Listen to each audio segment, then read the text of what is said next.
Okay, so over the last couple of weeks, really the last week has been wild because we had a hurricane that came through on Monday and knocked out power and things, and then it did a bit of damage on the garden. As you can see, this is where our tomatoes were, and it looks really thin compared to what it did.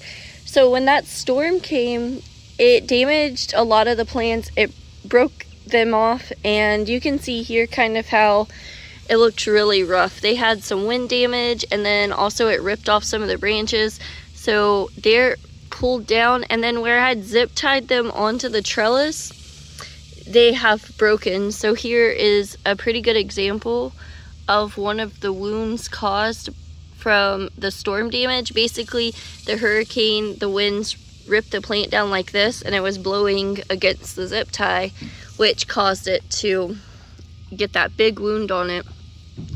I was really disappointed because these plants were doing fairly well, and you can kind of see the way that the plants soaked up all of the water before the tomato truly had a chance to blush.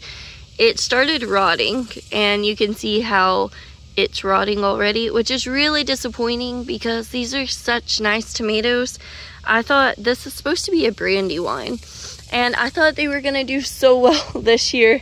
And overall, the plants in this bed did do really well until the storm hit. I had tried a different method. I usually don't grow tomatoes very well. I've had success with a few types, so I wanted to try out some types that I found, and I did it different where these naturally had 2 leaders on them. So I have been pruning off the leaves like I see so many homesteaders and online gardeners do, and it worked really well. These tomatoes have produced abundantly. We started collecting tomatoes in early May, late April, early May. So that was really awesome. This is what they're supposed to really kind of look like ripened. You can even eat it like this. It's not quite all the way ripe, but these are really good tomatoes. These are a hybrid called Juliet tomato. Yeah, that's a good tomato. And they're kind of like a grape tomato, but the same way that the San Marizanos are pointy on the end, that's what they look like. So they're very small, but they're perfect if you want to toss them into a salad or cook them. Kind of like sun-dried tomatoes on chicken or something. They're just the perfect size to throw on a tray or into a salad to either cook or eat fresh. So I really love that about them. And as you can see, some of these tomatoes are growing all the way up the vine. They still have flowers on them. And this cattle panel is up high, so it's about 2 feet off the ground and then up all the way up. So that's a pretty good height for these tomatoes to reach. But like I said, the storm definitely did significant damage, so you can see where it's just kind of thrown on the ground all over the place where they have broken. I wanted to try and save them, but to be honest, right now they're going to be battling the extreme heat that's going to come in August because it's mid-July. And then pretty soon after that, it'll be September and start cooling down a little bit. So we could technically grow some determinate tomatoes fairly well for the rest of the year because we have such a long growing season in Southeast Texas. However, I've really considered it, and I think I'm going to leave the peppers in for now and see if they do any better, because even the peppers kind of got knocked around. They have not produced any fruit since the hurricane.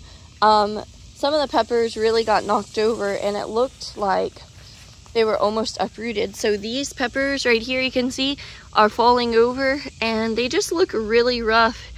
This one, it looks so sad over there. It just looks like a branch sticking out of the ground now. Whereas before they were fairly healthy. They looked, well, fairly. They were actually really healthy. They were doing well. I harvested a ton of serranos before the storm hit. And then, unfortunately, everything just took a beating during the storm. We're very blessed. Some of our family members, our extended family, received storm damage Some of it was fairly significant. There were a lot of downed trees, trees that squished houses, a lot of lost power. So I'm really thankful that it's just my garden. I really am disappointed, but it just kind of is what it is. There's nothing you can do about hurricane damage in the garden. So one thing that, on top of needing to pull these tomatoes out, that's become a pretty big issue is the amount of weeds and grass. It's just kind of taken over everything. As you can see, it's out of control.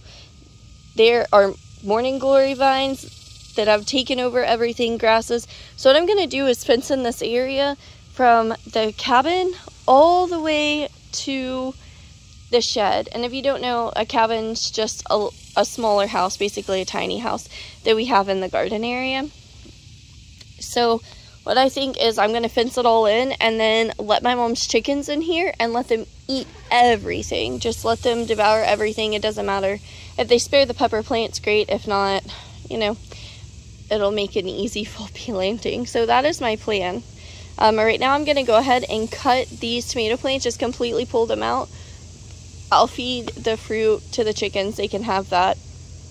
But when I really evaluate if I'll get very much produce or even worth out of continuing to grow these tomatoes, I don't think so, because like I said, they have all this storm damage. So pest and disease is going to set in. And then on top of that, it's mid-July. So it's going to be extremely hot during August. They're going to really start struggling. And I can just go ahead and clear this out and start preparing plants that I know that will thrive through the rest of the heat and probably thrive through early fall. Maybe it's about time for me to go ahead and start sowing. I think they're called Bolero. I have some large storage carrots, and I'm going to put those down in the ground in some beds. I think it's just time to really look at fall crops. And then I'll consider starting early and growing some plants early for next spring so I can get a head start on the warmer weather crops. Now the okra in the back look rough because they have had a lot of pest damage, caterpillars coming out of nowhere after the hurricane, but they are producing like crazy. So at least as far as the okra is concerned, I'll still have some warm weather crops in the ground. And then these beans, these Chinese noodle beans, I cannot believe they're still producing. They look rough. They have had so much pest damage, but they have produced so much food. I really would like to succession sow the Chinese noodle beans, and I might do it along this trellis because they have done so well and I just really enjoy them. I don't just use them for stir fries. I do boil them with other foods. They do get kind of squishy and waterlogged, but if you have children like mine who don't really like the texture of beans, then it works out because it just kind of blends together with whatever you're cooking. And so I'll mix these into just about anything, and it's really filling. And also when the beans are whole in here, they're really pretty beans, so they're beautiful to cook by themselves too. So I'll cook them as a dry bean. I'll cook them with the beans in them without drying them, and I'll also pick them young and cut them up. Cook them in just about anything. It really is amazing what you can do here with all of these beans. And then look at my Tabasco pepper. It looks so rough. It's so short compared to how big Tabascos will get, 3 feet tall and very bushy. So I know that this pepper can fight through the heat. I just know that with all the rain and the storms and the pests, they look rough. And so I'm going to leave this in and see if it does battle through and end up producing, because as hot as it's going to be, these peppers will survive through August, through September, and continue to produce until the first frost hits. So that is a really cool thing about these peppers for sure. I know this is a weird angle, but hopefully the trellis will hold up my phone. I'm going to go ahead and cut out all of these tomato plants. And of course, I stepped in fire ants. They're all on my sandals. I guess they've really taken over with all of the water that's on the ground right now. It's been a nightmare, to be honest.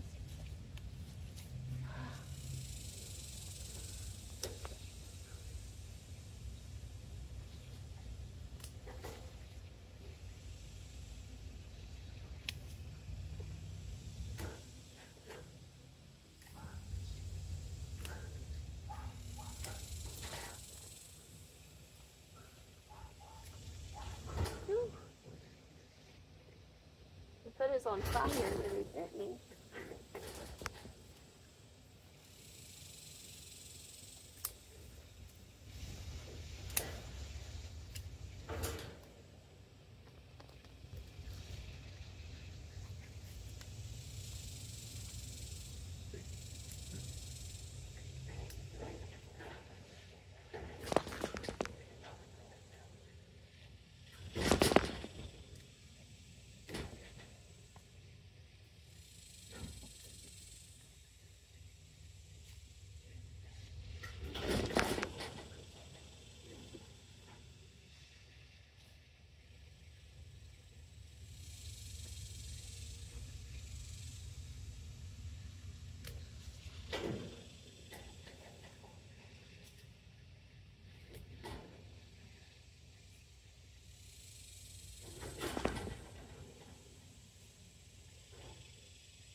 So I buried these tomatoes all the way up to the first set of leaves, or all the way up to the last set of leaves. So deeper than usual, and still the roots developed like this. So they just didn't have as strong of roots as I would have liked. Probably because this bed's kind of shallow.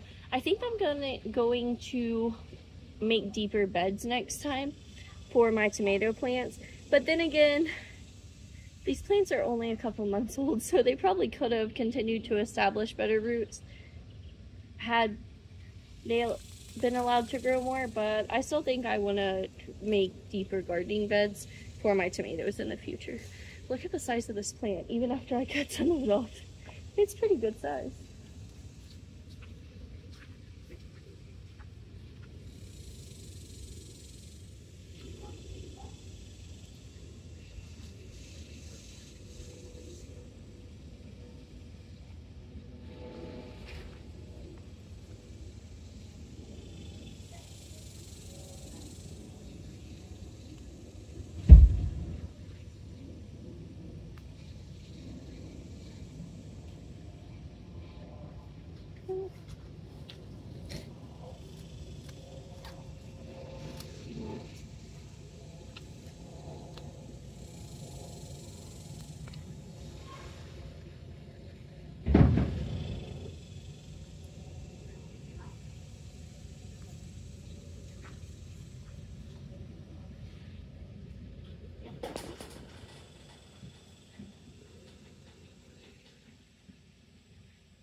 Man, I've had these clippers for so long. They definitely need to be sharpened, but I tried screwing this back in so that I can close them, and yeah, they're at the end of their rope, it seems. So that's it. All the tomatoes are cleared out of here. There's still some grasses and things I need to pull out. A lot of these are blackberries, wild blackberry brambles that have ended up in here, and those aren't always fun to grab. And then for me, they sometimes look a little close to poison ivy branches, so I definitely don't want to accidentally grab poison ivy or anything of that nature. All on this other side, we have all of my peppers, and I'm gonna leave those in and see if they can recover. However, on this side, I need to figure out what I'm gonna plant next. And we have this huge trellis, so there are definitely options. We could do vining plants or anything that needs support, or I could just plant down here carrots or other things. I do have some tomatillo seeds. I'm wondering if those would establish in time.